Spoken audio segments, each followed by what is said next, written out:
अज्ञान ध्वांत विध्वंस कोटि सूर्य समप्रभा सूताख्या ही कथा सारम मम कर्ण रसायनम मम कर्ण रसायनम। भक्ति ज्ञान विरागाप्तो विवेको वर्धते महान माया मोह निरासश्च वैष्णवैः क्रियते कथम। हमारे अज्ञान को विध्वंस करते हुए आप हमें ज्ञान प्रदान कीजिए, प्रकाश ज्ञान का दीजिए। हम ये जानना चाहते हैं भक्ति ज्ञान वैराग्य कैसे जागृत हो सकता है, कैसे पुष्ट हो सकता है। हमारे ये माया रूपी जो मोह जिससे हम ग्रसित हो रहे हैं, आप इसको दूर कीजिए और आप हमें कृपया करके बताइए कि इस कलिकाल में कलुषित प्राणियों का कल्याण कैसे हो। प्राणी मात्र के कल्याण का सहज साधन क्या है महाराज? इतना ही नहीं, कृष्ण प्राप्ति करम शश्वत साधनम तद्वदाधुना। भगवान श्री कृष्ण की प्राप्ति कराने में कोई सहज साधन हो, आप कृपया करके वो साधन भी हमें बता दो तो बढ़िया हो जाए। क्यों?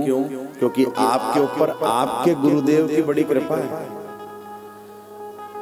कोई चिंतामणि का चिंतन, कुछ चिंतामणि के सामने कुछ वस्तु का चिंतन करे तो चिंतामणि उसके चिंतन को पूर्ण कर देती है। कोई कल्प वृक्ष की छत्र छाया में बैठकर कोई कामना करे तो वो कामना भी उसकी पूर्ण कल्प वृक्ष कर देता है। लेकिन चिंतामणि और कल्प वृक्ष में भी ऐसा सामर्थ्य नहीं जो भगवान के वैकुंठ लोक की प्राप्ति करा दे। हम चाहते हैं आपके ऊपर गुरुदेव की कृपा है और उस कृपा के फलीभूत ही आप हम पर कृपा करेंगे तो हमें वैकुंठ प्राप्त हो जाएगा। इसलिए वैकुंठम योगी दुर्लभम, वो योगियों को भी जो दुर्लभ वैकुंठ है उसकी प्राप्ति कैसे होगी महाराज, थोड़ा तो बताओ। सूत जी प्रसन्न हो गए और बोले, देखो शौनक जी, जन कल्याण के लिए आपने बड़ा अच्छा प्रश्न पूछा है। जिस समय सुखदेव जी राजा परीक्षित को कथा सुना रहे थे उस समय देवता आए। अब सूत जी सुना रहे हैं, कथा सुनते चलना।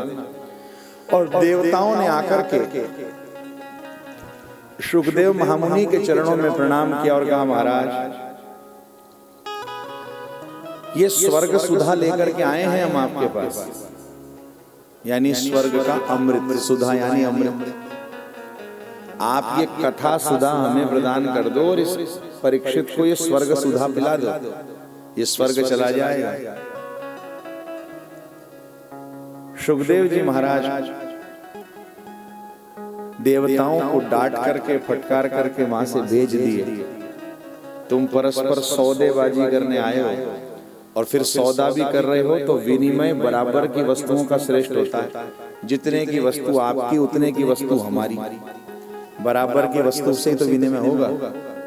आप कांच के टुकड़े को दे करके हीरा थोड़ी ना ले सकते हो सामने वाले से। यही सब उदाहरण देकर के सुखदेव जी ने देवताओं को वापस लौटा दिया। अब हमारे गुरुदेव कहते हैं यहाँ पर इतना ही नहीं हुआ, ये लीला सुखदेव जी ने इसलिए भी कराई, हुई नहीं कराई।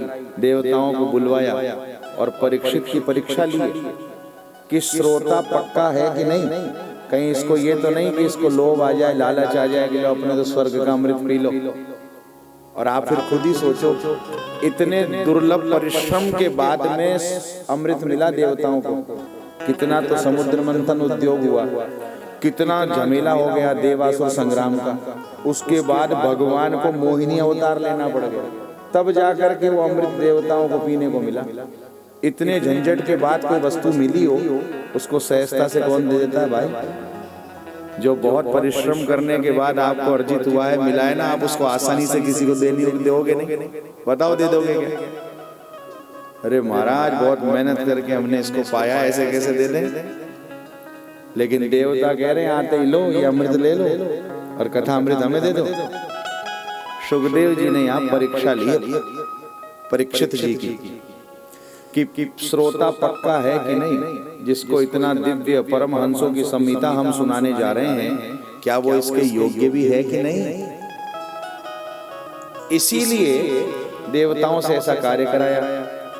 परीक्षित बात देवताओं से कर रहे हैं सुखदेव जी, लेकिन देख परीक्षित को रहे कि कहीं इसके मन में कुछ भाव जाग रहा है क्या, आया क्या इसको स्वर्ग का अमृत पीने की इच्छा हुई क्या इसकी? लेकिन परीक्षित जी ने नेत्र उठा करके भी नहीं देखा, ना देवताओं की ओर और ना उस कलश की ओर, अमृत कलश की ओर देखा ही नहीं। उनको केवल कथा ही सुननी थी। परीक्षित जी उत्तीर्ण हो गए सुखदेव जी की परीक्षा में। तब जाकर के सुखदेव जी ने परीक्षित को कथा सुनाई और परीक्षित जी के माध्यम से हम सबको मिल पाई है। इसलिए श्रवण भक्ति के आचार्य हैं परीक्षित जी।